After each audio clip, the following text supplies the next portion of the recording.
সবাই কেমন আছেন? শীতের ঝলমলে রোদের শুভেচ্ছা নেবেন।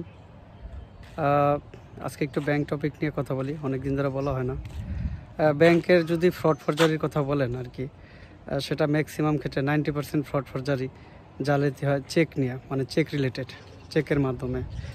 এজন্য আমরা চেক দেওয়ার বেলায় আর কি, কাস্টমার যখন চেক বই নিতে আসে সর্বোচ্চ সতর্ক থাকি। যার চেক বইটা তাকে নিশ্চিত হই যে এই চেক বইটা ওনারই, গ্রাহক উনি, ওনাকে দেওয়ারই চেষ্টা করি। সর্বোচ্চ সতর্ক থাকি এই বেলায়। মাঝে মধ্যে হয় কি, অনেক সময় অনেকে আসেন চেক রিকুইজিশন স্লিপে স্বাক্ষর নিয়ে চলে আসেন, মানে গ্রাহকের, যেমন ধরেন অসুস্থ বাবা বা মা বা ভাই নিয়ে আসেন, আইসা বলেন যে ওনার চেক বইটা আমাকে দেন। আমরা তখন বলি না, গ্রাহক ছাড়া চেক বই কেউ নিতে পারবে না।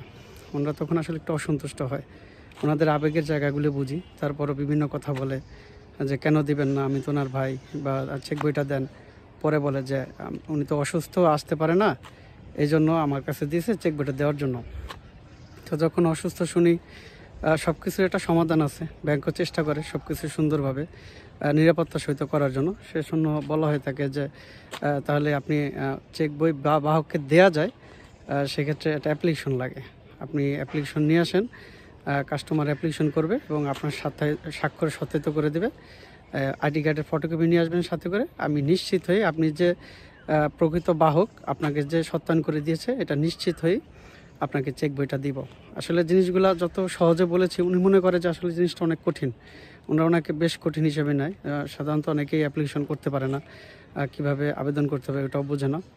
তা আমরা আবার বিভিন্ন ফরম্যাটের, আপনার এবিএস ভাঙানো, এফডিআর ভাঙানো, চেক বই হারানো, বিভিন্ন ফরম্যাট গ্রাহকের সুবিধার্থে করে রাখি। তখন আমরা ওই কিভাবে চেক বই নিবে, বাহক নিবে, সেই ফরম্যাট একটা আমরা করে রাখি। ওটা আবার প্রিন্ট দিয়ে তাদেরকে দেখাই যে এইভাবে করে নেবেন। আমি আজকে আপনাদেরকে সেই ফরম্যাটটা দেখাবো এবং চেষ্টা করব বোঝানোর যে আপনি যদি কারো চেক বই নিতে চান, যে কেউ যদি অসুস্থ থাকে, অপারগ থাকে, ব্যাংকে আসতে পারবে না, সেক্ষেত্রে কিভাবে অ্যাপ্লিকেশন করলে আপনি চেক বইটা পাবেন, বিআরআর মাধ্যমে চেক বইটা ঘরে বসেই পাবেন, সেই অ্যাপ্লিকেশনটা একটু দেখাবো এবং সেটা নিয়ে কথা বলবো। সাথে থাকেন, আমি একটু আপনাদেরকে সেই ফরম্যাটটা দেখাচ্ছি। এটা সেই আবেদনের ফরম্যাট, এটা সব শাখায় পাবেন আপনি। আমি আমার শাখার আবেদনের যে ফরম্যাটটি আছে সেটা আমি আপনাদের একটু পড়িয়ে শোনাই। প্রথমেই ব্যাংক বরাবর আবেদন করবেন। উপরে তারিখ দেওয়া আছে, বরাবর ব্যবস্থাপক, অগ্রণী ব্যাংক পিএলসি, ডিগ্রি চরহাট শাখা, কালকিনি মাদারীপুর। বিষয়, আমার হিসাবের চেক বইটি বাহক রহিমকে, মানে যিনি বাহক, যে নামই হোক সে নাম লিখে দেবেন। আমি এখানে রহিম রূপক হিসাবে ব্যবহার করেছি। রহিমকে প্রদান করার জন্য আবেদন। জনাব, বিনীত নিবেদন এই যে আমি রকিবউদ্দিন, আমার নামই বলে দিলাম, এখানে গ্রাহকের নাম লিখে দেবেন। রকিবউদ্দিন অত্র শাখার একজন গ্রাহক। আমার একটি সঞ্চয় হিসাব রয়েছে যার হিসাব নাম্বার এত, লিখে দেবেন। চেক বইয়ের পাতা শেষ হওয়ায় আমার নতুন করে চেক বই প্রয়োজন। শারীরিক অসুস্থ থাকার কারণে আমি আসতে পারবো না। আমার চেক বইটি বাহক রহিমের কাছে দেওয়ার জন্য অনুরোধ করছি।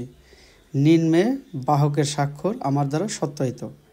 অতএব মহোদয়ের নিকট প্রার্থনা, উক্ত চেক বইটি পাওয়ার প্রয়োজনীয় ব্যবস্থা করতে জনাবের মর্জি হয়। নিচে দেখেন নিবেদকের স্বাক্ষর আছে। এখানে গ্রাহক অ্যাকাউন্ট খুলতে যে স্বাক্ষর, চেক বইতে যে স্বাক্ষর দিয়ে টাকা তোলে সেই স্বাক্ষর দিবে। নিচে হিসাবের নাম রকিবউদ্দিন লেখা আছে, হিসাব নং, অ্যাকাউন্ট নাম্বারটা লিখে দিবেন। আর বাম পাশে দেখেন বাহকের স্বাক্ষর রহিম আছে, দুইবার লেখা, সেটা আবার গ্রাহক রকিবউদ্দিন এটা সত্যায়িত করে দিছে।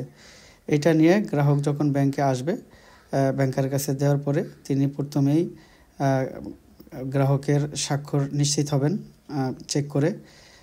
তারপরে রহিম আইডি কার্ড নিয়ে আসবে, আইডি কার্ড দেখে রহিম কিনা নিশ্চিত হবে এবং রহিমের স্বাক্ষর আলাদা জায়গায় স্বাক্ষর দিয়ে স্বাক্ষর নিশ্চিত হয়ে রহিম রিকুইজিশন স্লিপ দিলে, এই রিকুইজিশন স্লিপ দিয়ে তাকে চেক দিবে এবং চেক পেমেন্ট যে রেজিস্টার আছে সেখানে রহিম স্বাক্ষর করবে এবং রিকুইজিশন স্লিপ আর এই আবেদনটা এটা ব্যাংক রেখে দিবে এবং রহিমের কাছে চেক বইটা দিবে। এইভাবেই বাহক চাইলে জরুরি প্রয়োজনে এবং গ্রাহক যদি অসুস্থ থাকে, অনুপস্থিত থাকে, সেক্ষেত্রে চেক বই নিতে পারবে। ধন্যবাদ সবাইকে।